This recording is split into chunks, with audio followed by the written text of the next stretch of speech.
Hey, Dena here. Sorry for the lack of videos lately. Things have been just kind of crazy.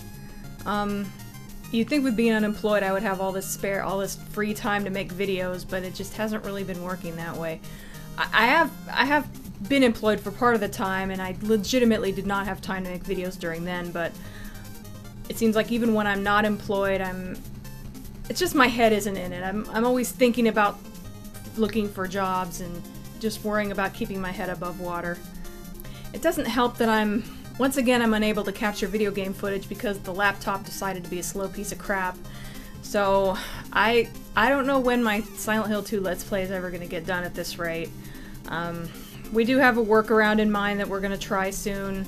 I hope it works, but right now, yeah, I can't record video game footage again, so I've been kicking around the idea. There are a lot of people on YouTube who do vlogs where they just literally just sit in front of the camera and talk about stuff, and I've been playing with the idea of doing that, but I don't know what I would really talk other than these Q&As. I don't really know what I would do. It'd be nice to do something where I didn't have to rely on movie or video game footage, because that kind of stuff tends to lead to technical difficulties, and so yeah, I would like to do that in theory. I'm just not sure what I would do. And you know, hell, if you have an idea, you know, post it in the comments, I guess. I've played with ideas like maybe a cooking show, or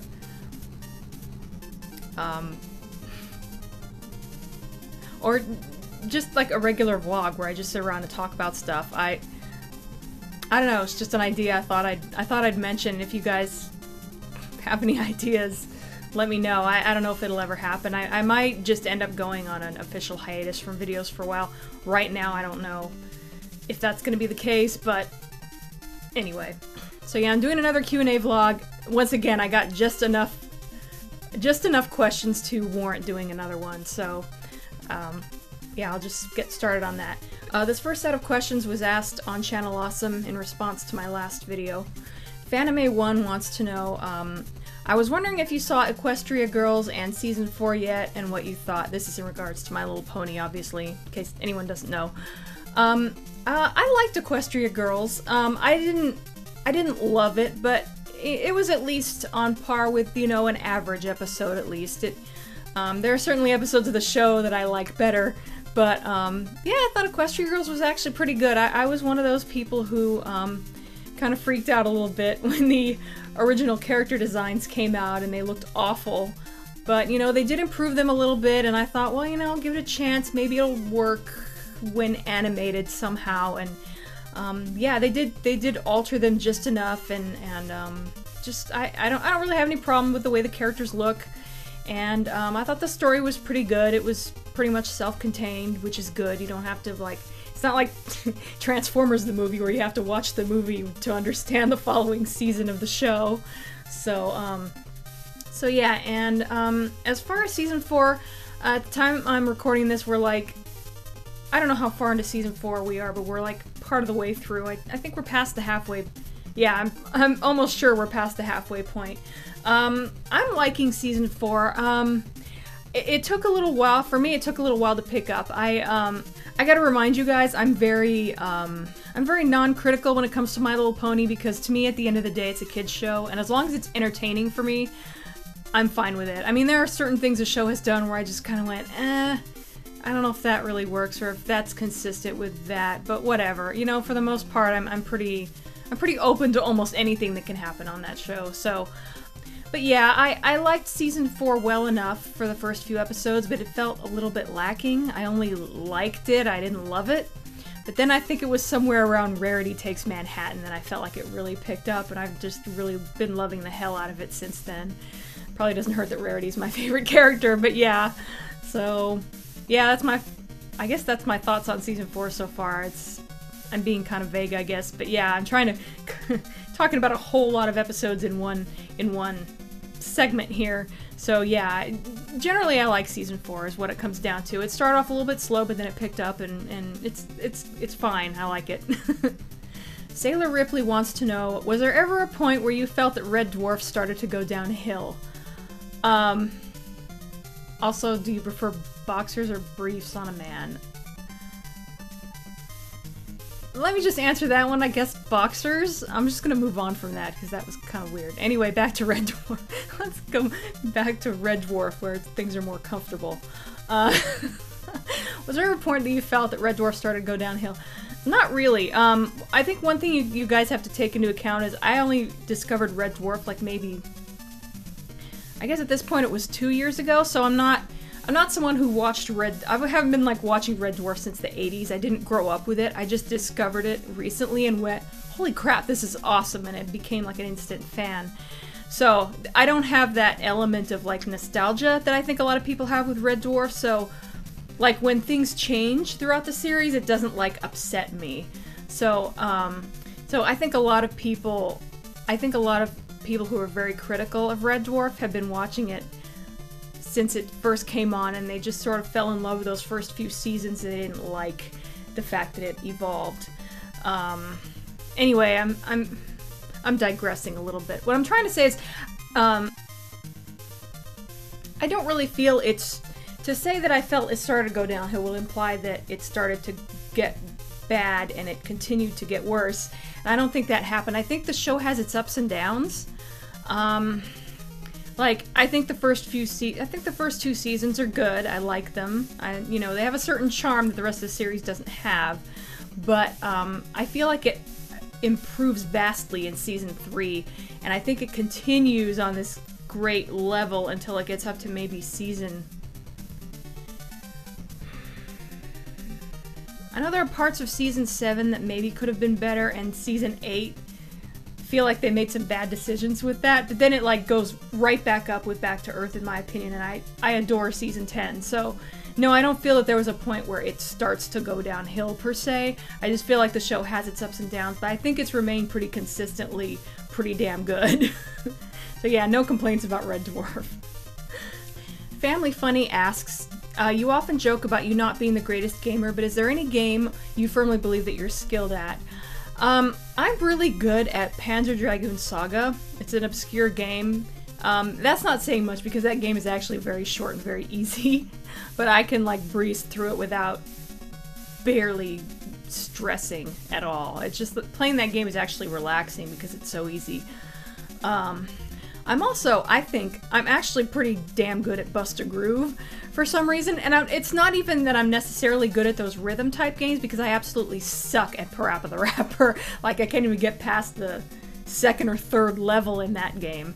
But yeah, I'm really good at Bust a Groove for some weird reason. I can actually play against someone else and actually do well. So yeah, I'm kind of good at Bust a Groove, and I'm good at Panzer Dragoon Saga. What else is there?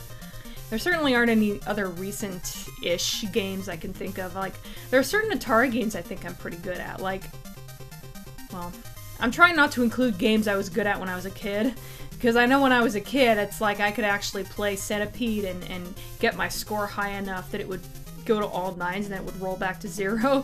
But I can't do that anymore, so I guess that's it. Lord Dicko wants to know, what are the top 3 best Nick shows of 2000s in your opinion? You know what, I really never got into Nickelodeon cartoons. I can barely think of 3 that I've ever even watched. There's Invader Zim. And I think the only other shows I've ever watched on Nickelodeon were not original to Nickelodeon. Like, I remember, like, the very first thing I ever watched on Nickelodeon was Danger Mouse, and that's like that's a UK cartoon that made it over here. And, yeah, I can't really answer that. If it was Cartoon Network, or like Adult Swim, I could probably answer that. I'll leave that one open in case someone wants to ask. But, yeah, I can't really answer that one. Sorry, I didn't really... I didn't really watch any of the Nicktoons or Nick shows. Henshin asks, always wondered, who is your least favorite Red Dwarf character? For me, it's Talkie the Toaster. He just annoys the frack out of me. I love Talkie Toaster. Least favorite Red Dwarf character? That's an interesting question. You know what? I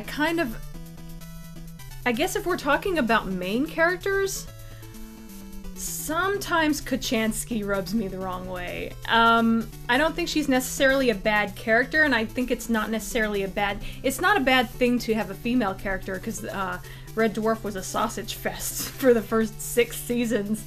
So, I think maybe bringing her on board wasn't necessarily a bad idea, but I kind of feel like she was handled badly at times. How can I explain this and keep it brief? She's sort of a cliche female character in some ways, and I feel like she clashes with the other characters. Like, I don't know, I just feel like she doesn't fit in. And I get that's what they're going for. They want someone who's gonna cause a little bit of conflict, but I don't know. I kind of like she's like the smart, snooty one, and I don't know. Sometimes she just rubs me the wrong way. It's hard to explain. I thought ironically, I thought Duck Soup was actually a really good episode because it kind of showed her human side a little bit more, and we kind of, I think I kind of grew to like Kachansky after that episode, and I realized that that's only the 2nd episode she's in, but I think she was only in like what 4 or 5 episodes, something. So yeah, and also I kind of like, this is silly, but like I kind of hated Captain Hollister at the end of season 8 because Red Dwarf is in the process of being destroyed, and he's announcing to everybody that there aren't enough rescue ships for everybody to fit on. He's like, so some of you aren't gonna make it out. I'm like, I just thought that was horrible. I realize that's the joke, he's being an asshole, but like, it's not the kind of situation where someone does something, it's like, oh haha, he's such an asshole, and you love to hate them. It's like somebody you find out something horrible about them. It's like, oh dude, fuck you, don't ever talk to me again. That's the kind of reaction I had to that. I mean, I realize we're not supposed to necessarily like Captain Hollister, but something about that just really rubs me the wrong way, so it kind of made me hate him. Something about season 8 I could complain about. Lan Prower Kopaka asks, what's an obscure game or game franchise you think needs more attention? Panzer Dragoon Saga, and maybe Panzer Dragoon in general. Like, I don't think Panzer Dragoon Orta did very well when it came out.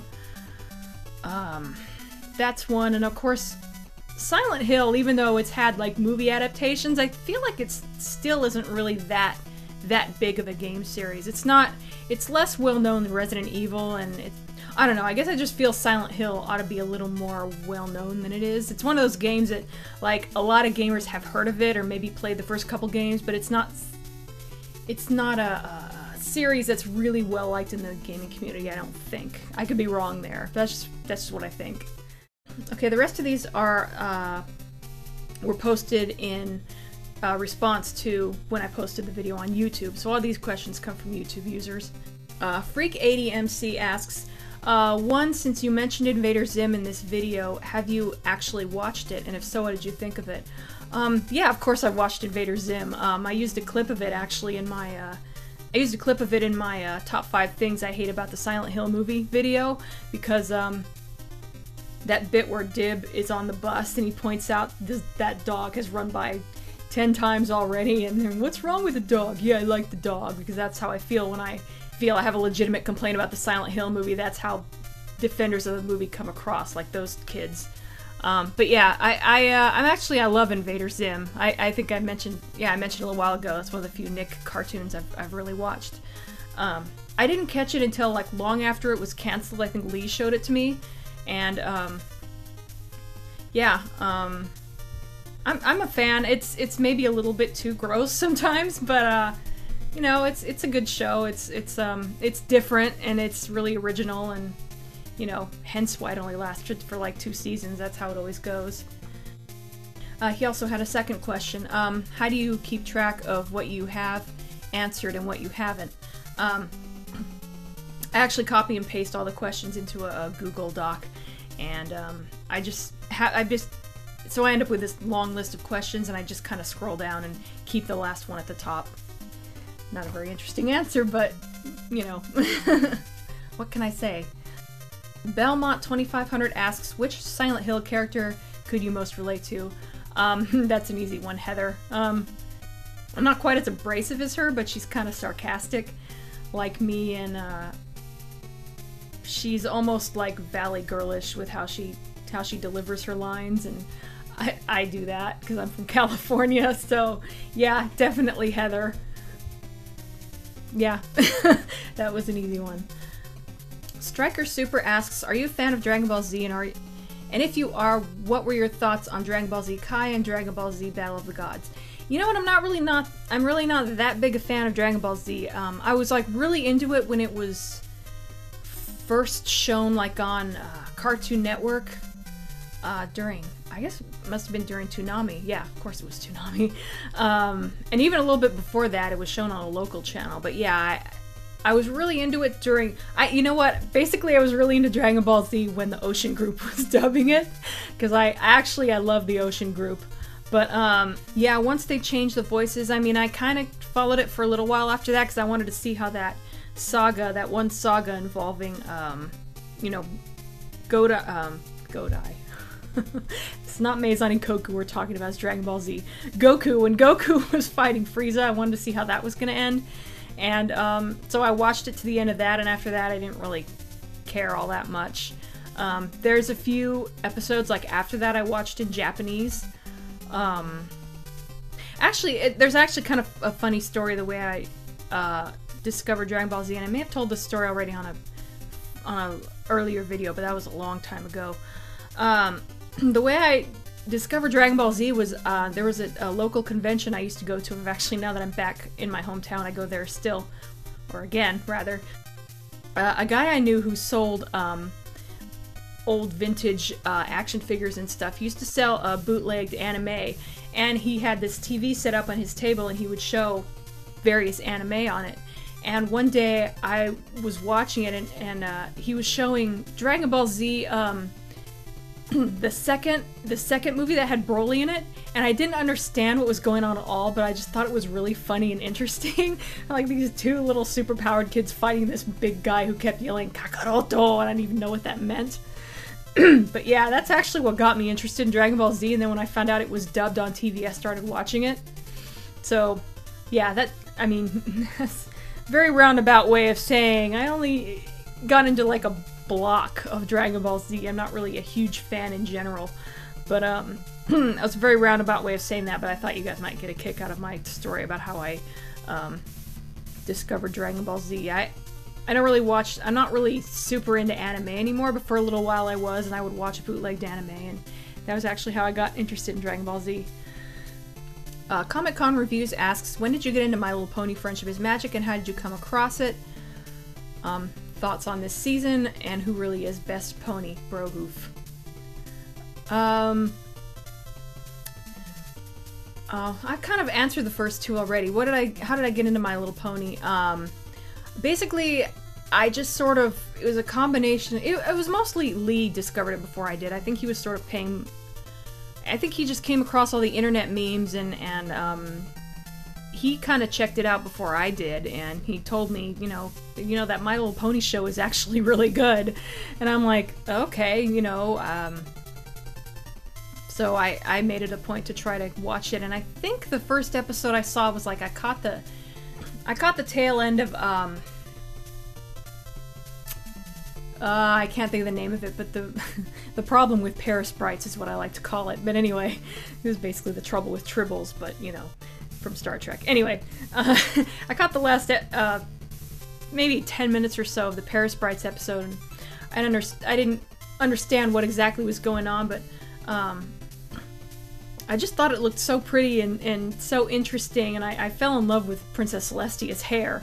And she makes this comment about, like, I have to go to Philadelphia, and I just, like, that pun just cracked me up, like, more than it should have, and I'm like, okay, this looks really cute, it might be really good, and I just, you know, tried to make it a point to catch it on TV whenever I could, and, you know, it just sort of came from there. I think the first episode I caught that made me, like, really get into it was, I think it was Sisterhoof Social, and, which was also one of the first ones I saw that featured Rarity.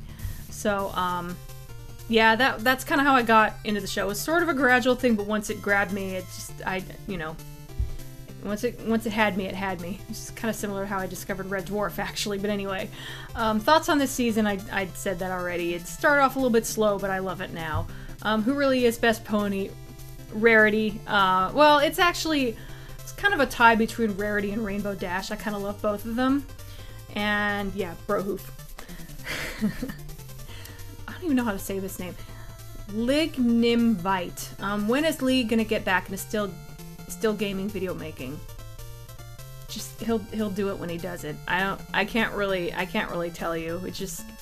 It's whenever he decides to, whenever he, you know, I don't want to answer for him because I'm not his PR person, and he doesn't exactly go around telling me, oh, I'm gonna work on videos at this time or whatever. You know, he's gonna do it when he's gonna do it. I can't really answer. Yeah, I wish I could like give you guys a definitive answer, but I can't. This is the last one, actually. Christian Pina asks, out of curiosity, what do you do for work? Freelancer, and where did you learn how to draw? For work, I'm kind of technically between jobs right now.